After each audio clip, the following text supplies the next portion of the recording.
Guys, it's time for section 4. And section 4, let's start with 2 fair tetrahedral dice. Our face is numbered 1, 2, 3, 4. Now, guys, have you ever seen a tetrahedral dice? I've never seen one before. A dice with only 4 sides. How that work? Like, that's crazy. But let's have a tetrahedral dice, right? We have a dice with 4 sides. 1, 2, 3, and 4. That's a tetrahedral dice, and it's 2 of them. And it says, create a sample space listing all possible outcome of the 2 dice. So guys, this is dice 1. B1 means dice 1, and B2 is dice 2. 1, 2, 3, 4. So to make a sample space with all the possibilities, I can just draw one table. This is my sample space diagram or table, right? This can represent dice 1. All the possibilities, I don't need such a huge space. All the possibilities of dice 1 will be, can either get a 1, a 2, a 3, or 4. Alright? Now going across the dice 2, I can, this now, going across this way, dice 2 can either be a 1, a 2, a 3, or a 4. Alright? So I don't need this much space either. This is what we have so far. Now guys, see here, this column represents dice 1, and this row represents dice 2. Now what are the possible outcomes? I can get a 1 on dice, let me just cut them up in boxes.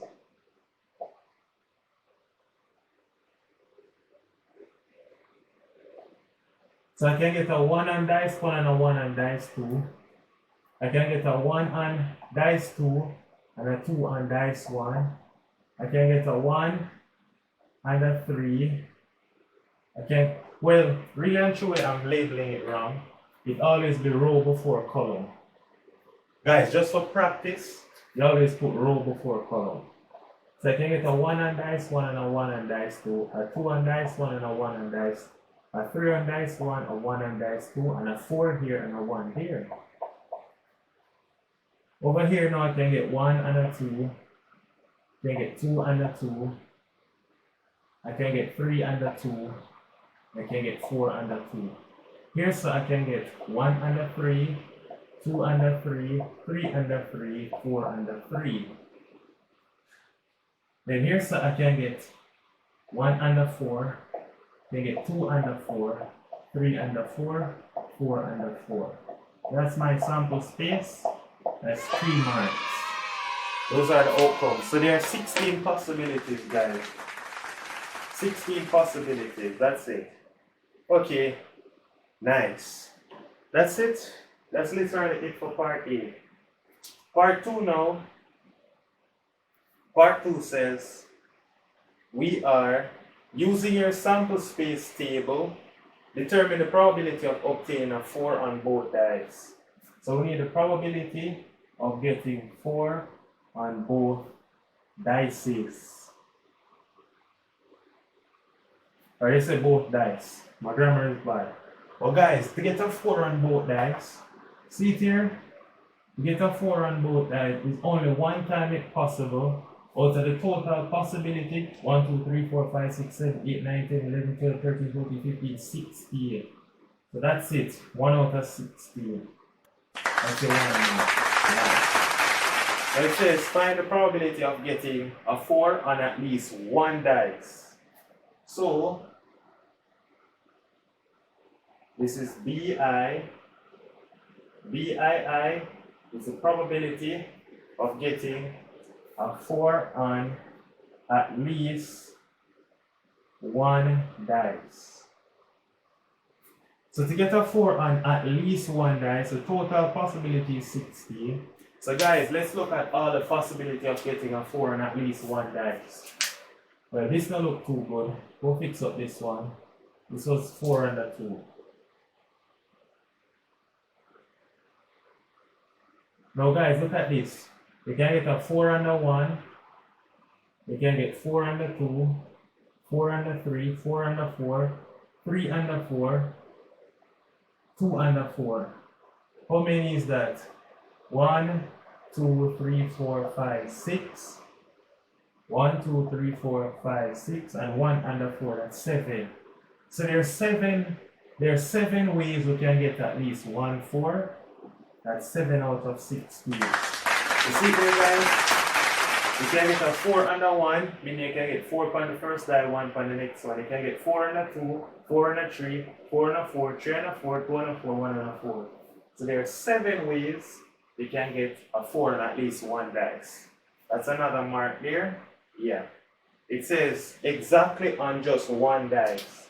So part 3, to find the probability of getting a 4 on 1 dice.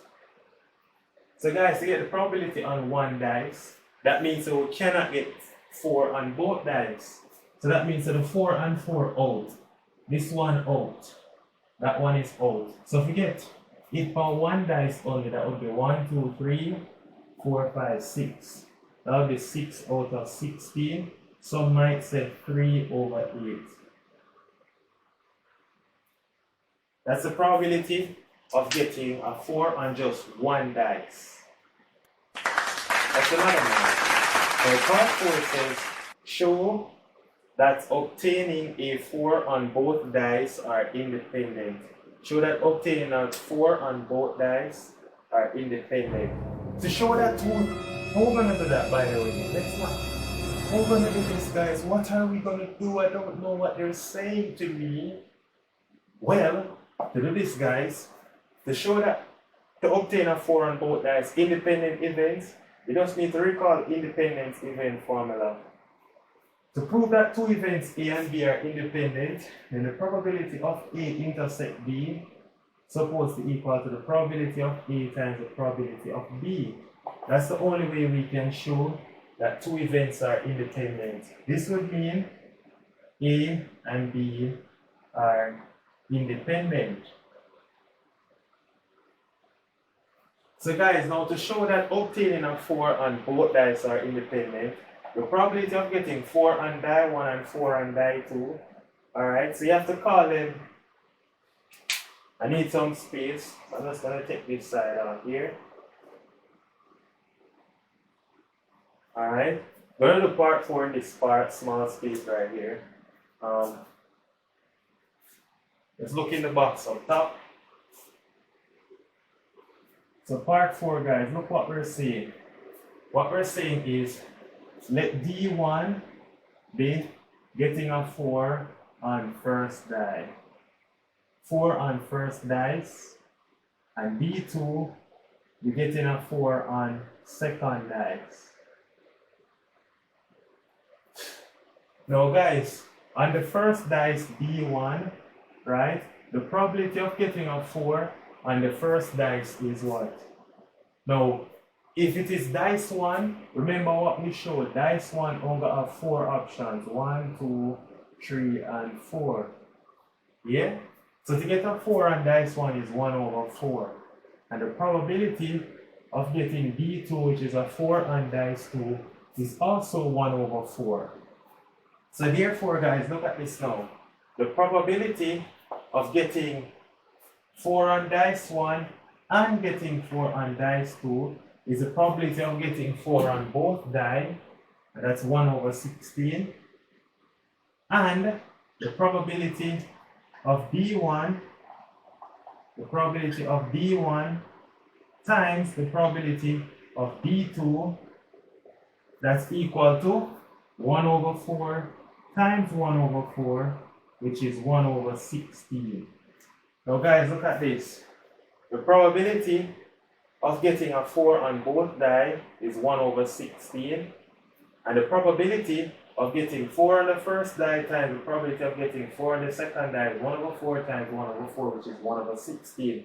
2 of them equal 1 over 16. So therefore the intersection is equal to the product of the 2 probabilities, and therefore independent. So we can say therefore Just to write it down. Therefore, obtaining 4 on both dices are independent.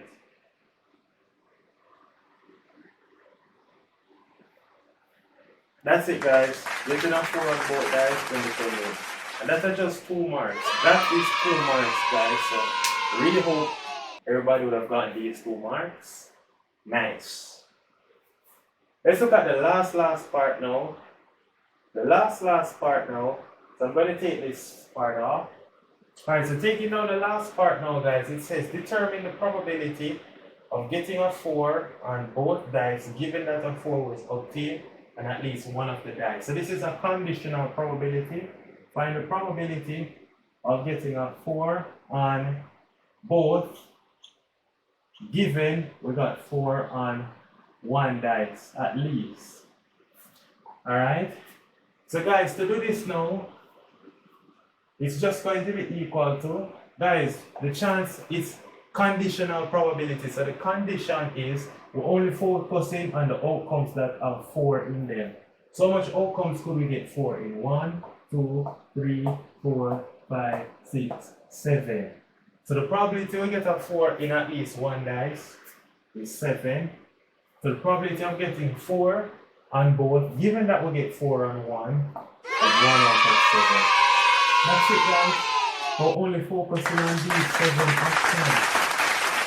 So the probability of getting 4 on both is this, divided by, given so we get 4 on one of them, it's only out of these options. 1 over 7. Nice. That's it, guys. That's that part. Yeah, nice. Alright guys, so part C, it gives us this diagram and it says the scores of the scores of the class of 30 students on a mathematics test were used to draw a box plot. So there are 30 students, the total possible score is 20, and it says using your box plot, find the median and stuff like that. But guys, we don't like this box plot, so we're going to redraw it this way. We're going to redraw it the conventional way. Alright? This is how we're used to seeing it. Alright? The lower end, the lowest number is 4. The highest number is 20. So yeah, somebody get bills. Yeah, that person is sharp. Alright? Or maybe a couple persons. We don't know how many persons got 100. Alright? And in the middle, you see a little slash. That looks like 11. I'm just marking off the important parts. So this is 17. That looks like 7. And in the middle is 11. Alright, so this is what they give you, guys. This is it, the box plot that they give you. Then they ask for find the median. The median, guys, Q2 is this. So the median is this line, this is always Q2, and so the median is 11. That's the median, so 11. That's the median. Nice. Now the next part, what? The semi-interquartile range. I like to write it this way. Semi-interquartile range, SIQR. Semi-interquartile range is the interquartile range divided by 2. The interquartile range is Q3 minus Q1 divided by 2. Q3 is 17 minus Q1 7 over 2. That's 5. So the semi-interquartile range is 5. Now it says comment on the shape of the distribution. Now guys, to give a comment on the shape, well, this is clearly positively skewed. How do I know? Guys, this is not in the dead center. This is not in the dead center. This would be the center. Between 7 and 17, the middle would be, what's the middle of that? That looks like 7, add 4, 11, add 1 more, 12, Yeah, the middle would be 12, right? The middle would be 12. But the median there 11. What does that mean? It is positively skewed because that means that more persons get more than the median. So we can say that the shape of the distribution is positively skewed. Positively skewed since more persons got, so more persons got a score greater than the median.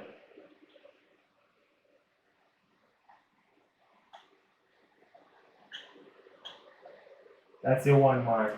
Now guys, that is very good. If the median score is 11 out of 20, 11 out of 20 is 55%, and that means that at least more than half of the class get more than 55%, so more than half of the class pass. That is not bad for a math exam. That is not bad. I'm happy with that. That's not bad. Now guys, it says a student wants to determine the mean score for the data set. Say one reason why it is impossible to determine the mean score. Now guys, what is mean? Remember that the mean, bar x, to find the mean, you need to know the sum of the scores. So bar x is the sum of fx divided by n. Now look at this, we know that there are 30 students, we know n equals 30, but we don't know the sum of all the scores. So one reason why we couldn't find the mean is we do not know the sum of the 30 scores. So guys, that's one reason. We don't know the sum of the 30 scores. And so how are we going to find the mean? If you don't know the sum of the 30 scores, how are you going to find the mean? Mean is the sum of the 30 scores divided by 30. That will give you the mean. Or either for about 30 scores, for add them up to find the sum, which is still the sum of the 30 scores, then divide it by 30. We don't know the sum of the 30 scores. So it says, part 5, what additional piece of information would be needed to determine the mean score? We just say it. We need the 30 scores. We need to find, or we need the sum of the 30 scores. We need the sum of the 30 scores. I don't know why they're repeating themselves. We need the sum of the 30 scores. So that's it, guys. And then the last part now, they finally give us the sum of the 30 scores. So now you could find the mean. So guys, they give you now the last part. The last part, they give us the 30 scores. They say, given that the sum, so the sum of the 30 scores, guys, we can call it the sum of the 30 scores. The sum of xi is 354. Now guys, I'm just curious to find out what is the mean. The mean would be 354 divided by 30. I'm just curious to find the mean. 354 divided by 30 is 11.8. That's the mean. And remember the median is 11.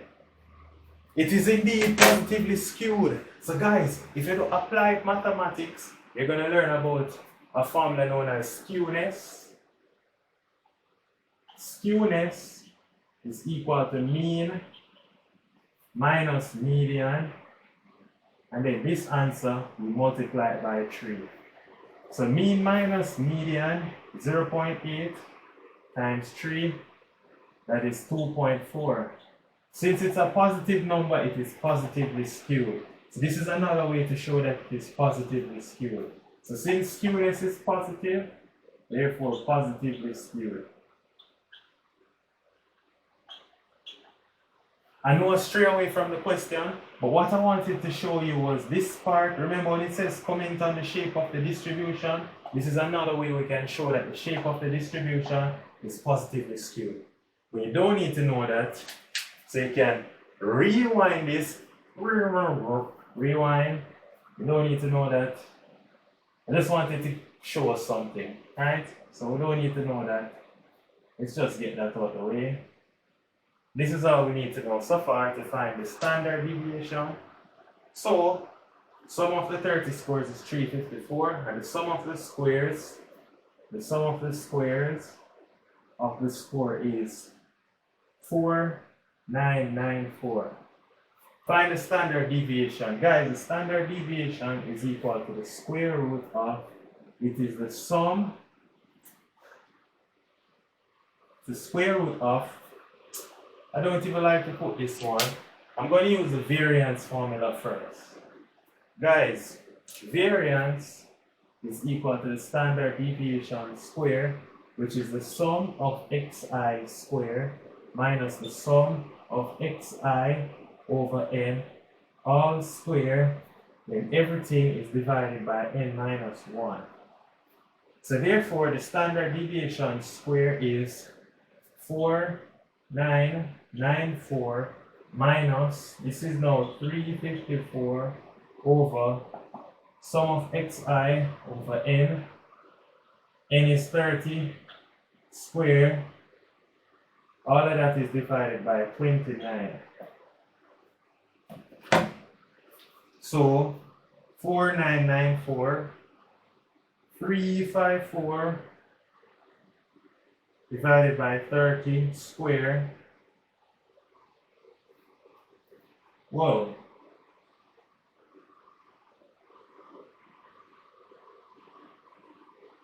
$4,994. So 354 square divided by 30. Oh, sorry, I write this wrong. Sum of xi square over n. My apologies, sum of xi square over n. So that is 4994 minus 354 square divided by 30. I get 868.8 divided by 29. Divided by 29, I get 28.16. Now guys, this is the variance. So sigma square is 28.16. So the standard deviation is the square root of 28.16. So I square root that, and I get 5.30. That's the standard deviation. Nice.